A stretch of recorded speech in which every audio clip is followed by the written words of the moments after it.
मेरे साथ दमन-दीव के member of parliament Umesh Patel जुड़े हैं। उमेश भाई, बहुत बहुत स्वागत है आपका वीएनएम टीवी पर। नमस्कार बेन, थैंक यू।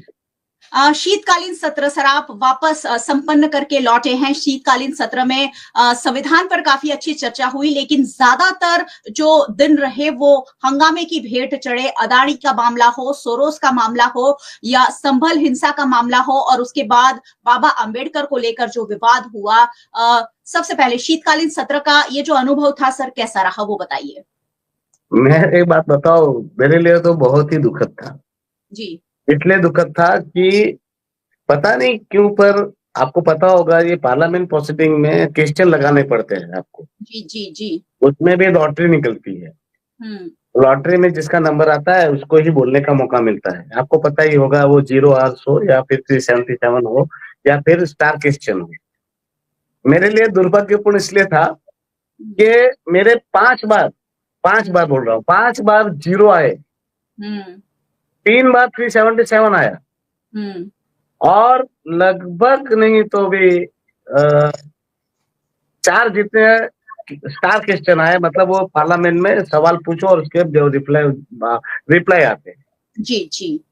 पर जिस दिन ये मेरे सवाल थे या 0 आवर्स था या 377 था, उस दिन हंगामा हुआ, और उस दिन ही पता नहीं क्या हुआ, मगर 5 बार 5 बार मेरे सवाल 00 और 377 ये हंगामे की भेंट चढ़े, जिसके चलते मैं जो बातें पटल पर यानी कह रहा था वो बातें टीवी पे नहीं दिख सकी। जी जी हाँ, जी। 0 तो बेटी चढ़ गए, क्योंकि 0 तो फिर आप बोल नहीं पाते, तो आपका इसका कोई ऑप्शन नहीं होता, वो निकल ही जाता है। जो मेरे दमन दी के लिए बहुत ही महत्वपूर्ण सवाल था। हाँ, 377 को आप ले कर सकते हो, जो नहीं बोल सकते तो आपको लिख कर देना होता है, तो लिख देते हो तो पटल पे आ जाता है। अच्छा। अब जो स्टार क्वेश्चन है उसमें भी आपको सप्लीमेंट्री मिलती है, यानी जो मुद्दे होते हैं उसके अकॉर्डिंग आप 2 बार आपको मौका दिया जाता है सवाल पूछने का डायरेक्ट। जी। तो ये वो 4 सवाल में मुझे वो सप्लीमेंट्री पूछने का मौका नहीं मिला। तो मेरे दमन जी की जो हित की बातें थी, और कुछ बातें तो पूरे राष्ट्र के हित की बात थी, वो मैं नहीं बोल पाया। और आखिरी दिन तो मैं जिस दिन आया 18 तारीख को, जी, तो 18 तारीख को तो मेरे 3 चीजें एक साथ थी। 0 भी था, और क्वेश्चन काल भी था जिसमें मैंने बहुत महत्वपूर्ण सवाल पूछना था, और साथ में गोवा अमेंडमेंट बिल था, एसटी शेड्यूल टाइप पर, जिस पर मेरा स्पीच था। और आपको बताओ, ऐसे सवालों में भी जो आपका क्वेश्चन नसीब से आ भी जाए, तो उसमें भी आपका लेट 7वें या 8वें नंबर पे हो तो उसको मौका ही नहीं मिलता। बिल्कुल, क्योंकि मेरा सेकंड ही था, मतलब सेकंड ही था, मतलब हाई। और गोवा अमेंडमेंट बिल पे तो मैं पहला ही नंबर था मेरा दूसरे दिन जी। और 0 आवर्स में भी मैं 13वें नंबर पे, मतलब सारी चीजें कंफर्म थी कि वो बोलने का मौका मिलना था, और ऐसे महत्वपूर्ण मुद्दे थे जी जी, इस पर मुझे बात करना बहुत जरूरी था।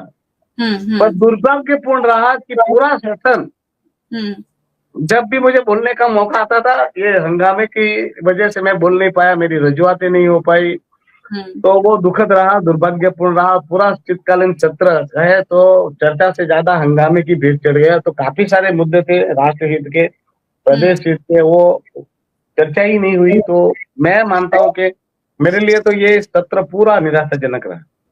बिल्कुल, कौन से आपके मुद्दे थे उस पर मैं जरूर बात करूंगी, लेकिन आप देखिए, उमेश पटेल दीव दमन से भारतीय जनता पार्टी का शासन हटाकर पिछले कई टर्म से सांसद रहे, भारतीय जनता पार्टी के सांसद को हराकर जनता के प्रश्नों को उठाने के लिए आए हैं। और उमेश पटेल जैसे 582 सांसद वहां चुनकर हम एक एक वोट देकर वहां भेजते हैं कि ये हमारा रिप्रेजेंटेटिव करेंगे, हमारी समस्याओं को हल करेंगे। लेकिन जिस तरह से पॉलिटिकल पार्टीज वहां हंगामा करती है, वो हंगामा बहुत प्लान्ड होता है, पहले से तय होता है कि आज यही एजेंडा रहेगा, इसी एजेंडे पर विरोध होगा और संसद स्थगित कर दी जाएगी।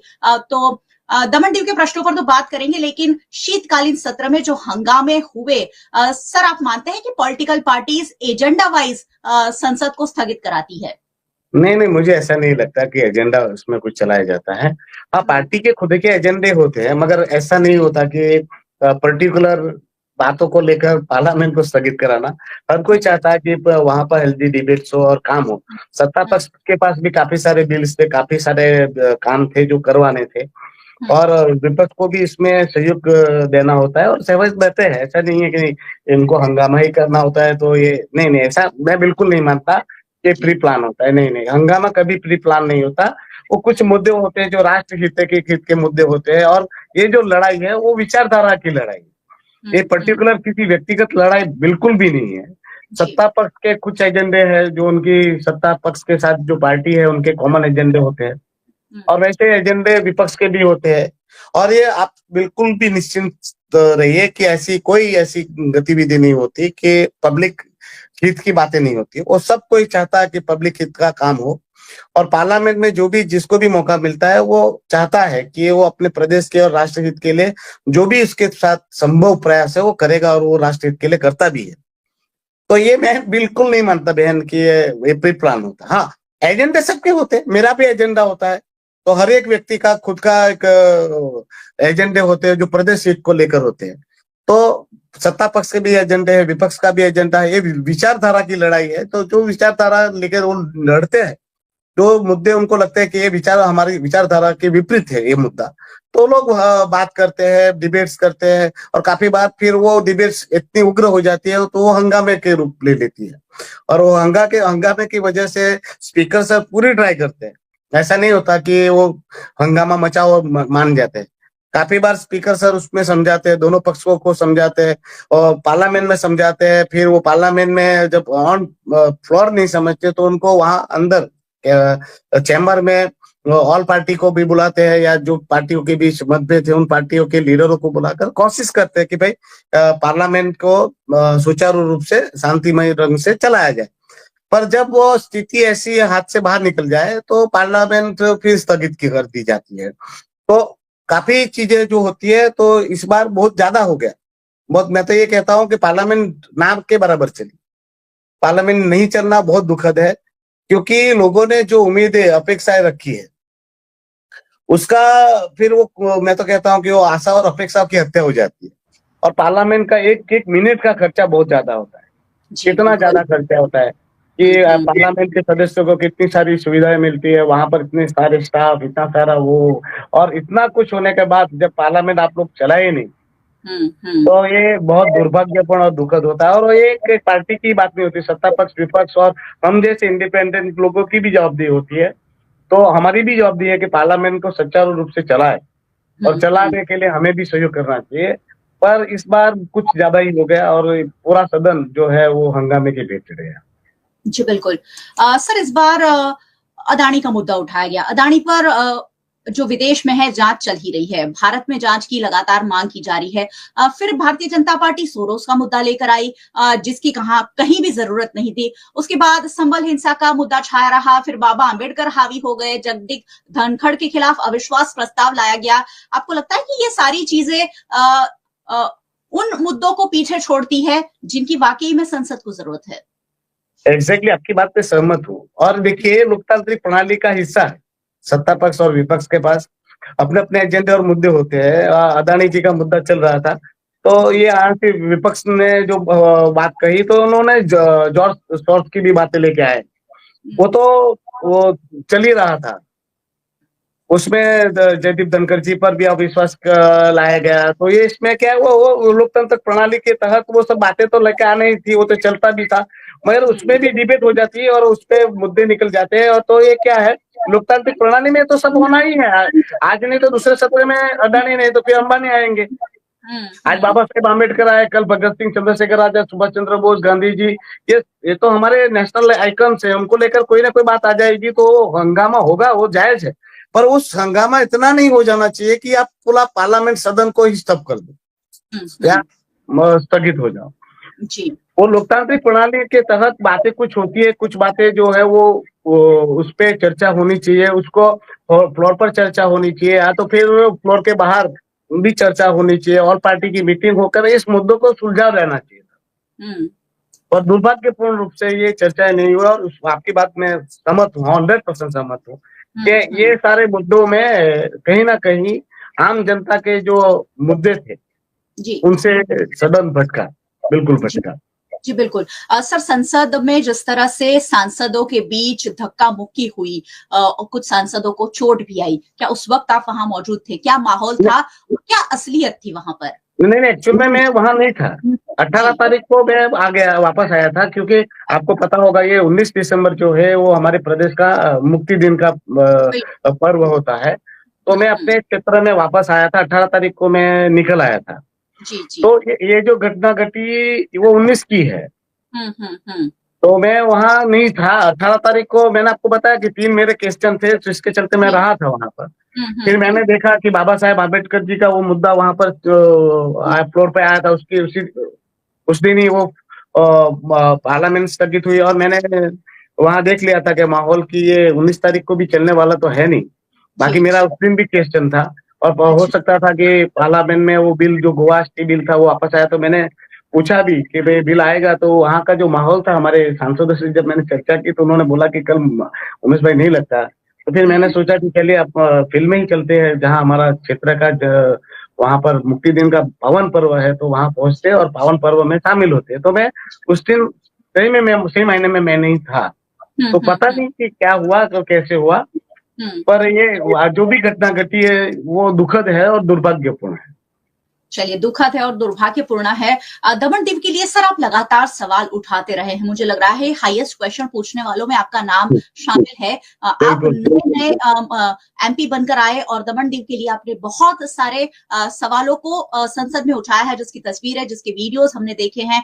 इस बार कौन से सवाल थे सर जो दमन दीव की जनता के हित में उठाए जाने थे? आपको मैं बताऊं, मैं सारे मुद्दे मैंने इस बार, आपको मेरे पोर्टल खोलोगे तो अभी 28 क्वेश्चन दिखेंगे आप। अच्छा। उसमें एक डिबेट भी रही, जो मैंने डिजास्टर पे अमेंडमेंट बिल पे बोला था। फिर एक संविधान की डिबेट में भी मैंने पार्ट किया था, गोवा वाला बोलना था। तो ये सारे चीजें मैंने मेरे फ्लोर पर है, आप चाहे तो चेक कर सकते हो डिजिटल प्लेटफॉर्म पर। जी। मैंने अमूमन सारे प्रश्न जो थे, वो नेशनल हाईवे का हो या फिर ये जो टोरेंट पावर को कॉन्ट्रैक्ट दिया है, तो 377 मेरा लास्ट 18 तारीख को वही था कि उनके कॉन्ट्रैक्ट रद्द कराने की मैंने मांग की थी। फिर मैंने ये प्रशासक जी की कार्यकाल की स्थिति पर भी मैंने सवाल उठाए थे। फिर ये जो प्रोजेक्ट हो रहे हैं हमारे यहाँ, विकास राशि का जो दुरुपयोग हो रहा है, मैं कहता हूँ दुरुपयोग है, क्योंकि हमारे विकास के राशि के पैसे से भवन बनते हैं, सर्किट हाउस बनते हैं, खेलकूद का, ये बांडोडकर स्टेडियम में खेलकूद का इतना बड़ा आलीशान ग्राउंड बना गया, दिल्ली का भवन बनाए गए, और उसके लिए जो फंड यूटिलाइज हमारा हुआ और उसको निजी कंपनी को दे दिया। अब यहाँ जो बांडोडकर स्टेडियम है, वहां खेलने के लिए दमन दीव के लोगों को मौका ही नहीं मिलेगा, क्योंकि इसकी इतनी हाई फीस है। यहाँ लाखों लाखों रुपया की वो फीस मांग रहे हैं, मेंबरशिप फीस। तो वो हमारे पैसे का दुरुपयोग है। फिर अब मैं दमन का सर्किट हाउस, दीव का सर्किट हाउस और दिल्ली का डीएनएच और दमन दीव का भवन, वहाँ एक रूम का भाड़ा 9,000 से लेकर 16,000 हो गया। लग्जरियस हमारा पैसे से बना है और होटल तब्दील हो गया। वो सारी चीजों को लेकर मैंने सवाल उठाए थे। फिर ये फोर्ट एरिया में जो संरक्षित है, वहां पर फोर्ट एरिया में कुछ बनाया नहीं जा सकता। जब दमन दीव के लोगों का जो घर बनते हैं या उसमें लीगल बात होती है, उस पर मैंने सवाल उठाए थे। किला जो हमारे पुरातत्व विभाग के जो मॉन्यूमेंट्स है, उसमें किले हमारे जो फोर्ट के दरवाजे वो निकाल के कहाँ नहीं पता नहीं बेच दिया, क्या किया। वो पुरातत्व से सवाल पूछे थे। अंदर जो बिल्डिंगें बन रही है उनके मैंने सवाल उठाया। पुरातत्व ने लिख के दिया था कि भाई ये इलीगलाइज कंस्ट्रक्शन पे हमने नोटिस दिया है, तो क्या। तो ये सारी चीजों को, फिर ये माछीमारों के प्रश्नों को उठाया, पाकिस्तान की जेल में बंद है, वो कब छूटेंगे। फिर मैंने माछीमारों की बोट को यहाँ से उठा दिया, निकाल दिया तोड़ फोड़ के, उसको मुद्दा उठाया था। तो रोड रास्ते की भी बातें लेके उठाई थी। लास्ट में हमारे जो यहाँ पर लोग हैं उनको 1 ही केजी गेहूं मिलता है और 4 किलो चोखा मिलता है, तो उसकी भी बातों को लेके मैंने उठाया था जी। या हमारी मेडिकल कॉलेज के उद्देश्य को लेके भी उठाया था। तो अमूमन मैंने सारे मुद्दे जो दमन दीव के लोगों के लिए है, वो सारे बातों को लेकर मैंने मुद्दे उठाए थे। पर मुद्दे तो रहे, मगर काफी बातें जो है वो फ्लोर पे मैं नहीं बोल सका। फिर मुझे ले करना पड़ा, मतलब कि इसमें एक प्रोविजन है, जब आपको बोलने का मौका ना मिले तो आप टेबल पे लिख के दे दो। तो उसकी महत्वता इतनी ही होती है जितनी फ्लोर पे बोलने से। पर हमारे यहाँ क्या दिखता है वो बिकता है। मतलब आप टीवी पे बोलोगे, मैंने काफी सारे मुद्दों को लोगों को भी पता चलेगा कि आपने बोला। जी, पार्लियामेंट में बोली हुई चीजें लोगों को पता चलती है। अब ऑन फिल्म, आप ऑन कैमरा आप सबको दिखता है। मैंने जो लिख के वो प्रेस नोट दी, तो लोगों ने इतना महत्व नहीं मत समझा कि भाई वो तो लिख के दी होगी। फ्लोर पे तो उसका इंटेंशन और उसका जो इम्पैक्ट होता है इक्वली होता है, और जवाब भी देना जरूरी हो जाता है। जी, और जवाब भी आए, सबके जवाब आए, सबके जवाब आए, मगर उसमें सप्लीमेंट्री जो क्रॉस क्वेश्चन है वो मैं नहीं पूछ पाया। अच्छा। और वो 0 आवर्स में तो आपको बोलना होता है, वो तो 4 क्वेश्चन मेरे चले ही गए, उसमें तो जवाब भी नहीं मिला और वो गिने भी नहीं गए। अब 377 के आएंगे। और तो ऐसे जो सारे मुद्दे थे, बहुत सारे मुद्दे थे, अगर ये सारे मुद्दे मैं बोल लेता ना, तो दमन के लोगों को ऐसा लगता कि यार ये सांसद ने जोरदार रजूआतें की। और एक मुद्दा तो आदिवासी बिल का था, जो जिसपे मैंने दादरा नगर हवेली में जो लोगों को परेशानी है, दुख है, तकलीफ है, पीड़ा है, उसके साथ साथ हमारे यहाँ एसटी वर्गों को चुनाव से लेकर हर एक चीज में जो बेनिफिट मिलने चाहिए मिले, उनके आदिवासी भवन छीन ले गए, वो सारे मुद्दे। यहाँ सरकारी ऑफिसरों में जो ब्यूरोक्रेटों के शासन में हमें जो दुख और तकलीफ और पीड़ा है, हमारे दमन के लोगों को जो दुख और पीड़ा है, उस सारी बातों को मैंने फ्लोर पे रखा था। पर वो दुर्भाग्यपूर्ण रूप से कि वो फ्लोर पर मैं बोल नहीं पाया, लिख के आए। और उसके क्वेश्चन तो सारे चीजें मेरे फ्लोर पर, मतलब आप लोग देख सकते हैं मेरे उसमें। आज आप फ्लोर पे देखोगे तो कम से कम 28-29 क्वेश्चन मेरे 2 ही सेशन में आ गए। हमारी पूर्व सांसद थी, उन्होंने, आप उनका डेस्क चेक कर रहे हैं ना, तो आपको 5 साल में सिर्फ 4 क्वेश्चन दिखेंगे उनके डैशबोर्ड। जी। तो मैंने मतलब पूरा प्रयास किया कि 14 दिन ऐसे पार्लियामेंट चली, तो 14 दिन में 14 क्वेश्चन तो मेरे डेस्क पेपर पर आ ही गए। पर डे एक आप एवरेज देखोगे तो पर डे एक मेरा क्वेश्चन मैंने फ्लोर पे रजूआतें की है। जी, सवाल और समस्याएं कई सारी हैं और इसीलिए दमन दीव ने इस बार एक नए चेहरे पर, वैसे उमेश भाई सालों से वहां काम करते आए हैं, लेकिन इस बार दमन दीव की जनता ने भरोसा जताया कि चलिए कुछ नया करके देखते हैं कि उनके लिए कौन क्या करता है। और उसी के चलते दमन दीव के सांसद के रूप में उमेश पटेल ने एक ऐतिहासिक जीत हासिल की और उसके बाद वो लगातार सवाल उठा रहे हैं। सर, दमन दीव की जनता के हित में आपके सांसद बनने के बाद क्या क्या हुआ है या क्या क्या काम शुरू हुए हैं? देखिए, मैंने बहुत सारे मुद्दे उठाए। अभी जो रोड वगैरह का काम है वो मैंने ही उठाया था मुद्दे, कि 7-7 साल से रोड खोद के रुके हैं, तो उस पर अभी बहुत जल्दी सब कुछ काम चालू हो गया है। और आप देख लीजिए कि मार्च तक ये सारे काम परिपूर्ण हो जाएंगे। मैंने नेशनल हाईवे का भी गडकरी जी से मिला था, तो उन्होंने मुझे वादा किया था कि मार्च तक काम खत्म हो जाएगा। और मैंने क्वेश्चन भी लगाया है, चाहे तो आप 18 तारीख का क्वेश्चन देख लीजिएगा, तो उसमें जवाब भी आया है। फिर मैंने ब्रिज वाला कहा है, तो ब्रिज वाला भी काम चालू हो गया है। और मैंने जितने भी मुद्दों को उठाए हैं, वो सारे मुद्दों को पे काम चालू है। अभी देखिए, मैं सांसद बना हूं और कहते हैं ना कि ऐसे जो फ्लोर चालू है, 3 महीना हुआ है, पर आपको दिखेगा कि 1 साल के भीतर काम सारे चालू है। 1 साल के अंदर आपको मेरी सारी उपलब्धियां दिखेगी। और वो आपको 1 साल के बाद एनालिसिस करोगे तो आपको पता चलेगा कि मेरे आगे के सांसद के 15 साल और मेरा 1 साल उसके ऊपर भारी पड़ेगा। तो सारा चीजें जो है वो दिखेगा।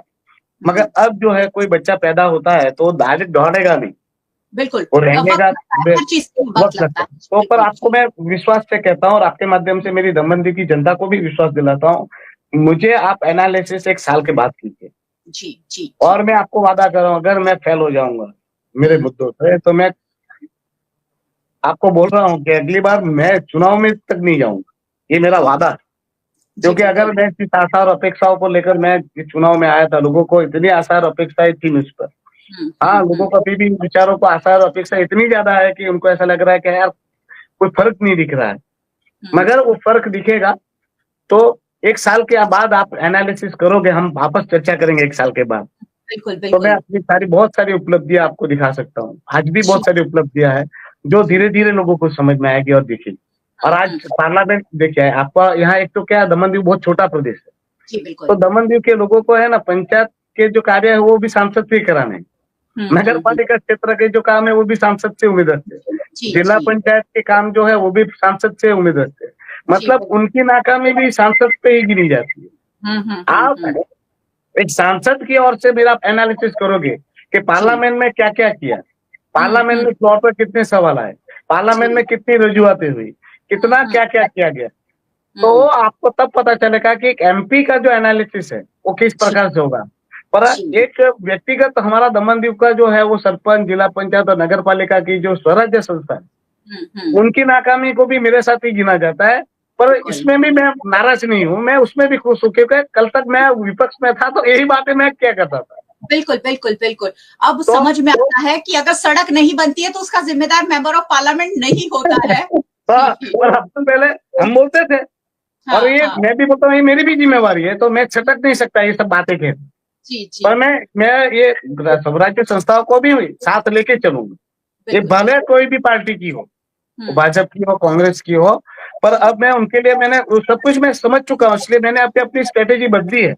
क्योंकि स्वराज्य संस्थाओं को आपने देखा होगा फ्लोर पर भी और कहीं पर भी मेरी आवाज उस बात पर चल रही है कि स्वराज्य संस्थाओं को पावर दिए जाए, जी। कोई भी पॉलिटिकल पार्टी की सत्ता रहे, पंचायत में, जिला पंचायत में, नगर पालिका में, जी, पर इनको पावरफुल बनाया जाएगा तो ताकि वो सब पहले जैसे काम करने लगेगी। तो ये जो सिलसिला है नाकामी का, वो खुद ब खुद 75% तो सॉल्व हो जाएगा। मैंने वो 2 ब्रिज के लिए भी कहा था, आपने भी देखा होगा, तो ये ब्रिज का मैंने पार्लियामेंट में उठाया था, राम सेतु और नमो पथ का, तो उसका आपने देखा होगा कि उसका लेआउट आ गया, वो आ गया, तो वो भी मेरी ही उपलब्धि है। जी जी जी। तो ये बहुत सारी चीजें हैं। अब नेशनल हाईवे का भी काम चालू और आपको दिखेगा, 1 साल के बाद आप एनालिसिस करोगे तो हम बात करेंगे, बहुत सारी चीजें होगी है। और मेरा कार्यकाल समाप्ति पर आप सब देखेंगे कि सांसद जो है वो उसका फर्क दिखा है, वो आई होप कि भगवान उसका सही नतीजा दिखेगा लोगों को।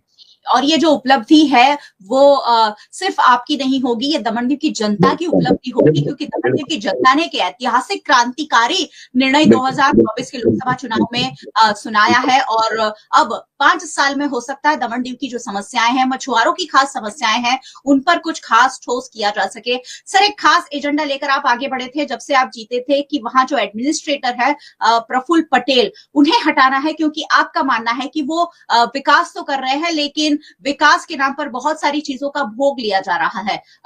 वो मसला अब कितना आगे बढ़ा है? देखिए, मेरा सिंगल एजेंडा है, वो सबको पता है, और मैंने उस पर जिस दिन से जीता हूं उस दिन से आज तक मेरे वही एजेंडा पे मैं टिका हुआ हूं, अडिग हूं। और आज भी आपको वादा कर रहा हूं कि परमात्मा परमेश्वर से बड़ा कोई नहीं होता जी। मैं उसी पर कायम था, आज भी कायम हूं। पर सेंटर में भारतीय जनता पार्टी है जी, और पूर्ण बहुमत के साथ है, तो उसमें वक्त लग रहा है, मगर आपको मैं बताऊंगा कि बहुत जल्द उसका भी समस्या का समाधान हो जाएगा, और वो एजेंडा बहुत पूर्ण होने की तैयारी में है। अच्छा। अब आपको मैं बोलूं कि मिनट में हो जाए, घंटे में हो जाए, 1 महीने में हो जाए, पर आपको ये वादा कर रहा हूं कि बहुत जल्द हो जाएगा। चलिए देखते हैं कि कब तक आप ये संभव कर पाते हैं, क्योंकि आपका मानना है कि भले ही दमन का विकास हुआ हो लेकिन बहुत सारी चीजों में दमन पिछड़ गया है और दमन की जो पावर थी वो कम हो गई है। सर, असेंबली दिलाने की मांग मैं बहुत सालों से, मैं दमन की राजनीति को बहुत सालों से फॉलो कर रही हूँ और असेंबली की मांग लगातार कर रहे हैं। क्या दमनदीव को असेंबली आने वाले कुछ सालों में मिल सकती है? मैं एक बात बताऊं, दमनदीव के लोगों की पहले से मांग रही है, और मैं भी एक संवैधानिक रूप से भी कहता हूँ जी, भारत का संविधान भी यही कहता है, किसी भी राज्य को और वहां के नागरिकों को 6 महीने से ज्यादा राष्ट्रपति शासन में नहीं रखना चाहिए जी, हमारा संविधान कहता है। पर आज भी आप देश की आजादी के इतने साल के बाद, हमें 1961 में आजादी मिली, उसके इतने साल बीत जाने पर भी हमारी यहाँ लोकतांत्रिक प्रणाली बहाल ही नहीं हुई जी, जी। और उसका मैंने 3 बार फ्लोर पर बात किया है। उससे पहले दया भाई भी कर चुके हैं, मोहन भाई भी कर चुके हैं, और आपको पता हो जब ये मर्जर हुआ था तब हमारे सरपंच, जिला पंचायत के, नगर पालिका के, हमारे सांसद जी सबने ये कहा था कि मर्जर ही इसलिए किया जा रहा है कि दमन-दीव, दादरा नगर हवेली को असेंबली दी जाएगी जी, जी। तो इस पर मैंने हमारे जितने भी यूटीज है उनके साथ भी चर्चा की है, मनीष तिवारी जी से चर्चा की है, और दूसरे भी जो लक्षद्वीप वाले हैं हमारे, उनसे चर्चा की है, लद्दाख वाले से चर्चा की है। तो हमने उनसे भी कहा है कि भाई हमें उन सबने भी ये बात को तो नकारा नहीं है, सबने माना है कि हमारे यहाँ भी लोकतांत्रिक प्रणाली को बहाल करना चाहिए। और मैं और कला बहन और उस पर हम लोग वर्क कर रहे हैं, और हमने केंद्रीय नेतृत्व को भी इस पर बात कही है। उन्होंने भी कहा है कि उस पर एक चर्चा जरूर होगी, और जरूर हमें थोड़े समय में इस पर भी रिजल्ट दिखेगा और आने वाले समय में आप देखोगे कि तो दमन दीव में लोकशाही की स्थापना होगी और हमें भी असेंबली मिलेगी और दमन दीव के लोगों के लिए वो बेहतरी ही होगा। काफी लोग कुछ ना कुछ बात फैलाएंगे मगर वही लोग पहले मांग कर रहे थे असेंबली की। आज जब उमेश पटेल मांग रहा है तो उनको ऐसा लग रहा है कि ये उमेश पटेल को क्रेडिट ना मिले। मैं तो ये कहता हूँ सरकार बीजेपी की है, पूरा क्रेडिट वो ले, मुझे क्रेडिट नहीं चाहिए। मैं तो कहता हूँ दमन दीव के कोई भी लोकहित के कार्य में भले कोई भी क्रेडिट ले पर दमन दीव के लोगों को सुखाकारी दे, उनको सुख और शांति दे, उनका जो घर है बाहर है, उनके बच्चों को रोजगार है वो मिले और क्रेडिट वही ले। तो मैं तो तैयार हूँ और मैं तो कह रहा हूँ कि आप लोग क्रेडिट लीजिए, आपका अधिकार है क्रेडिट लेने और हमारे दमन दीव के लोगों को उसमें फायदा करे, बस वही मेरा उद्देश्य है। दमन दीव के लोगों का हित हो, बस उनको नुकसान ना हो।